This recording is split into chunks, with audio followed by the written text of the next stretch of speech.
বাঙালির গোটা একটা বছর অপেক্ষার পর আবারও চলে এলো সরস্বতী পুজো। আর সরস্বতী পুজোর শাড়ি না পরলে চলে বলো? শাড়ি তো আগেই কেনা আছে, মলা স্টোর্সে চলে এসেছিলাম একটা ব্লাউজ কিনতে।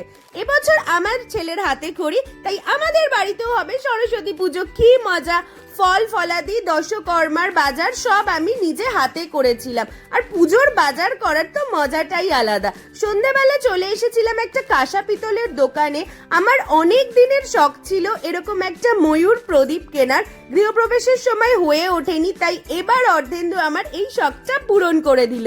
দেখলাম মায়ের কোনো পিতলের কড়াই নেই, তাই মায়ের জন্য একটা পিতলের কড়াই আর একটা খুন্তিও নিয়ে নিলাম। তারপর চলে এলাম মিষ্টি কিনতে, যেহেতু ছেলের হাতে করি সবকিছু ভেবেছিলাম একটু ধুমধাম করেই করব। তারপর চলে গেলাম আসল কাজ মানে প্রতিমা কিনতে। অনেক দেখে শুনে একটা সুন্দর প্রতিমা আমাদের পছন্দ হয়ে গেল।